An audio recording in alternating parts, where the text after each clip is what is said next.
Today,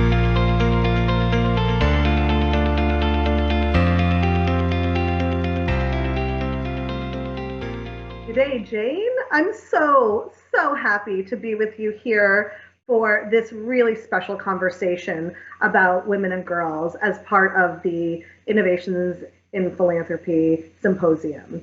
And you and I have known each other for a long time, and I know you've worked in so many incredible settings, advocating for the benefits and the welfare of women globally for over 30 years. And you currently lead the Asia Foundation's programs to empower women and promote gender equality. So it is really special to know that you're willing to share your insights with us today. We, of course, work together at the Global Fund for Women, so I know personally how deep your roots are in this space. So to kick us off and to help us set a scene, can you share with us a little bit about why you are so passionate about advancing women and girls and promoting gender equality around the world? What is your why? Well, thanks, Elaine, and it's wonderful to be having this conversation with you. Such a privilege with one of my most favourite people in this world. Gender equality is integral to all forms of justice, equity and human rights. And so by improving the lives of individual women, girls and LGBTI persons, we're improving the lives of all people, including men and boys, for a transformed world. So a rising tide of gender equality really lifts all boats. And of course, the urgency for action and advocacy is magnified at this time of pandemic, especially when we're losing so many of the important gains that have been made for gender equality. And I think for me, from a young age, I was wired for justice and a sense of fearlessness. My first record was Helen Reddy's "I Am Woman, Hear Me Roar," and my feminist self never looked back. Absolutely, and we all benefited as a result. So let's talk today about the key priorities for funders. And we've just heard from the incredible Malala about the intersection of climate change and women and girls, a topic I know you have been working in for decades. I recently heard you speak about the 3 Cs: COVID, climate, and conflict, and their impact on women and girls. These are 3 broad global issues that we are all seeking solutions for, but we know we have a particularly acute impact on women. So let's go into a little more detail. Maybe let's start with COVID. This is something that's on all of our minds. How have you seen COVID and the pandemic at large impacting women and girls? Well, COVID has had a devastating impact on jobs and income for women, who are almost twice as likely to have lost jobs during the pandemic compared to men. And with women comprising the vast majority of the informal workforce, the impact of the pandemic has been particularly brutal, since they depend on their daily earnings to survive and to support their family. And then, of course, with schools closed, the burden of homeschooling has also largely fallen to women, who've more likely had to give up work or to reduce their hours. And that, of course, in turn has increased their unpaid domestic work. And then lockdowns and the rapid and sustained loss of income has also resulted in a dramatic increase in gender-based violence, and particularly domestic violence. So women and children have been locked in their homes with male perpetrators, and that's been for extended periods. And these perpetrators have really used COVID as a weapon to keep women isolated. So this reversal of progress toward gender equality is occurring at a time when civic spaces in many parts of the world are also shrinking as freedoms of expression and association are curtailed, and particularly for women due to gender norms and the retraditionalisation of roles that we're seeing play out in so many countries. And then these challenges are compounded by the prevalence of models of a strongman approach to political leadership and management of the pandemic, despite all the evidence to suggest that feminist approaches and models of leadership would be far more effective in responding to a crisis such as this. You know, I think you've been leading on this space around a feminist leadership model for a long time. I remember 10 years ago or more, you convening a group of women in the South Pacific looking specifically at climate change. And we know climate change is one of the biggest issues of our time. And given what you've just shared with us about the landscape in COVID, we now are adding on this layer of climate change. So from rising sea levels to droughts to extreme storms, these all have a disproportionate impact on women and girls. So can you share a little bit, maybe a few examples of why this is and what you're seeing here? Yeah, so during the 2004 Asian tsunami, for every man and boy who died, 3 women and girls died. In the major Bangladesh floods, 90% of those who died were women and girls for cultural reasons such as they weren't allowed to leave their homes without a male relative, and so they perished waiting for a male to take them to a safe place. And many women in Asia have never learned to swim, and that further reduced their survival chances during the flood. And also, really importantly, a lot of people don't know this, the early warning information was male to male, transmitted in public spaces, and then rarely communicated to women at home. And so they were shut out of these early alerts. And so that's why at the Asia Foundation, we're funding work that's led by women to design inclusive early warning systems to reach women and marginalised groups in the event of flooding and other climate-related disasters, and also funding women's participation and leadership on local disaster planning committees so that they can influence those strategies and really play a leadership role. And of course, the intersectional impacts of climate change are also acute. So, for instance, during Hurricane Katrina, most of the people trapped in New Orleans were African American women and children. So, again, that intersectional analysis is really important to understand the true impact that's going down. And then extreme weather events often create conditions that are conducive to outbreaks of infectious diseases that again disproportionately impact women due to their water collecting and their cooking activities, which make them vulnerable to contaminated water, for instance. And then compounding this is the increase in domestic violence during climate emergencies due to the aggravated stress levels as a result of the loss of home and loss of livelihoods. And in refugee zones and conflict zones, women's bodies become battlefields where rape and other forms of sexual violence are common. And we're seeing this at the moment in Myanmar and on the Thai-Burma border, for instance. Then, of course, there's the higher rates of pollution caused by fossil fuels, including coal, which is also having a huge impact. So 16% of all deaths worldwide have been linked to climate change and pollution. And again, women are disproportionately impacted due to their cooking and water gathering responsibilities. These are just a few examples, and crucially, and to your earlier point, Elaine, the gendered impacts of climate change profoundly affect and undermine all other gender-related indicators. So just as the pandemic has dramatically increased women's global unemployment, women's caretaking responsibilities, experience of gender-based violence, and lack of mobility, so too does the climate crisis. So climate change really threatens the progress we've made in every area of advancing women's rights. And so climate action, and particularly women's climate leadership and resilience, is crucial to advance social justice and equality. I couldn't agree more. And I think, you've touched on the COVID crisis, the economic impact, you've touched on climate change and the social impact. I think we have all been focused on the third C that you mentioned, conflict. And I know this is an area you mentioned, Thai Burma border, where we've worked for a long time, both of us. And I think we're also watching what's going on in Afghanistan right now, an area where I know you and I and Sakina Yakubi and other friends of ours have worked for a long time. So, to illustrate the impact of conflict on women and girls, you recently shared with me some of the imperatives for supporting Afghan women at this devastating time. You have hundreds of colleagues working there on the ground, almost all local staff. And so what are you seeing as an example around this conflict space around, and what are some critical interventions that we can see?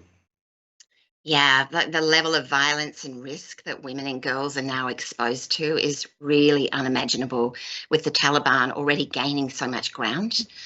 And I think about the incredible women peacemakers and women who are part of the negotiation process at the moment. I mean, they're putting their lives at risk every time they sit across the table from the Taliban. They're extraordinary. At the moment, there's a GoFundMe campaigns that are being promoted by Georgetown Institute for Women, Peace and Security and other organisations to secure funding for women's access to safe houses, and also to support humanitarian visas and the immediate evacuation of high-risk Afghan women. And this includes women who've received death threats in the form of night letters that are posted on their doors. For most of the population, though, including the most marginalised, there is no way to escape this situation with a passport or a safe passage to another country. And so that's why we're working with our local partners to identify what's most needed in relation to security, protection, education and livelihoods. And this includes our supporting women's networks with digital security training so that they can protect their data, their information, systems and people, and try to keep them from danger and being further exposed to risk. We're also recognising how important it will be to embed girls' education within a network of community-based hyper-local schools so that girls can continue their education without the support of a national system. And given that 70% of the population currently doesn't have access to regular electricity, we envisage these being solar-powered schools with a strong STEM curriculum in the hope that we can really make a difference and sustain girls' education. So we're really hoping to secure funds to make that possible. And then coupled with this is the need to identify livelihood opportunities for women. So women need income for essential supplies, for food, for water, for shelter, for healthcare, as much as to keep their families safe. So we have been working to support women as solar entrepreneurs to give them an income while also giving underserved communities access to reliable renewable energy and thus access to essential supplies and services. However, it's such a dangerous and volatile environment at the moment with the advent of the Taliban. So we're having to constantly weigh up the need to maintain the safety of our staff while also doing all that we can on the ground. So, I just feel very emotional just knowing so many people there at the moment, as I know you and many others listening today do. And I think we just need to be able to do all that we can, get those emergency funds, but also be there for the long term for those who just can't leave the country and who need our solidarity and support. Absolutely. And Jane, thank you for the leadership and the work you all are doing there. It's extraordinary, and it's so helpful to understand that there are intersection points, and there are opportunities for funders to be able to play a key role in advancing and protecting and playing the role of peacekeepers as well. So I think it's overwhelming in some ways to think about the enormity and the scale of what is out there and what needs to be done. And I wonder if you can give us some advice. Like, what are some of the key defining factors in making progress possible as we look to support women and girls? Well, much of what I'm going to share, Elaine, is something that you've been advocating for years. You know this so well from your own advocacy and fierce commitment to women's human rights. It's vital to commit and direct multi-year operational funds to diverse grassroots women's organisations and to feminist movements so that they can sustain their base and their organising, and really importantly, to increase their digital strength as well. Women's networks really constitute early warning systems for humanitarian crises. And we know that from the whole situation of the Boko Haram. It was women's networks who were saying this is coming, but the funds weren't available to women's networks to really mobilise at that point. And women's networks are also early response systems in mobilising quickly to deal with emergencies, such as women's networks mobilising quickly in Nepal after the most recent earthquake there. But even prior to the pandemic, only 1% of funding for gender equality went to women's organisations, despite their being absolutely critical to the achievement of gender equality. And so at the Asia Foundation, we're working to change that by funding local organisations and networks. So, for instance, we supported women's networks in Mindanao to engage over 50,000 women across religious and faith-based lines in leading the peace process there. And more recently, we created a Power Shift Fund to provide flexible funds to support women-led networks in the Pacific to amplify their collective leadership on climate change and disaster response, to respond particularly to cyclones and to COVID-19. And then finally, we won't achieve widespread and lasting change without investing deeply in changing harmful gender norms. So we're doing this at the Asia Foundation through a range of programs with local partners, really focused on redefining masculinities. And for instance, we're investing in incubators such as a Gender Lab Boys program in India, which is designed to work with boys in schools to reimagine masculinity and power. And then through the lab, they recognise that they can use their power and privilege to directly challenge gender norms about masculinity and violence, and then by so doing, increase their own choices and potential. So it's incredibly powerful work. Oh my God, it's incredible, and it's exciting to think that there are entry points for us as funders to play a role in advancing this. So, share with us, what is the role of funders and investors as we think about addressing support for women and girls? Are there short-term and long-term strategies that you would recommend? Well, with the human catastrophe caused by those intersecting impacts of COVID, climate change, and conflict, everything we're doing is happening faster. So we're doing rapid research with local partners to get a regular pulse check on what's happening. We're doing rapid research with the Afghan people in Afghanistan, really doing a pulse check on what their attitudes and feelings are. We're sending emergency funds to more communities more often. We're supporting local partners to pivot much of their work to digital platforms and to access more digital tools.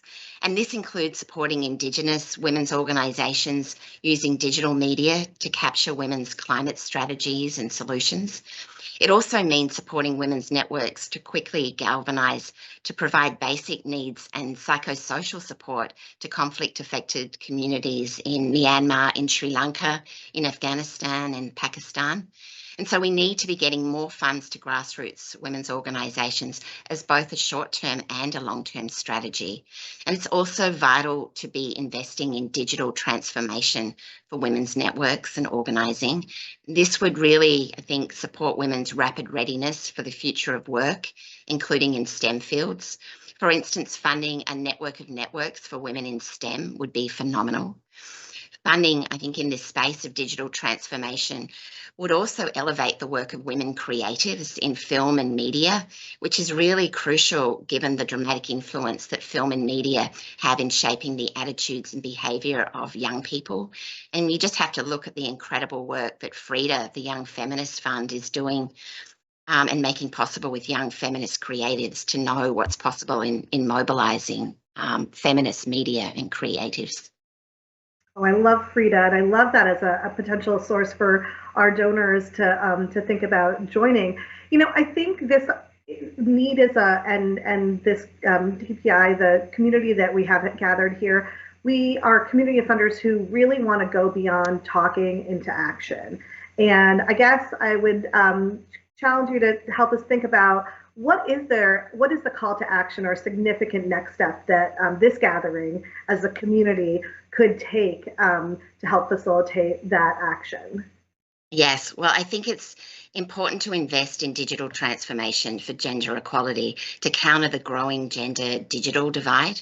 And so this could really be a game changer for women in so many communities in supporting digital interventions to address gender-based violence, trafficking and forced migration, including through supply chains, to propel women's voice and leadership and their access to sustainable livelihoods, including through the gig economy, through digital currency. It means they no longer have to get their husband's permission to open a bank account, for instance. It would also be a way to galvanise girls' climate education and women's climate leadership through digital and hybrid platforms. And a fund could also support new interventions to advance women's sexual and reproductive health and rights. I think we also need to invest in women's climate innovation so that we're directing more funds to women-led solutions and showcasing women's strengths and leadership in this space. And there's some really great models for this approach.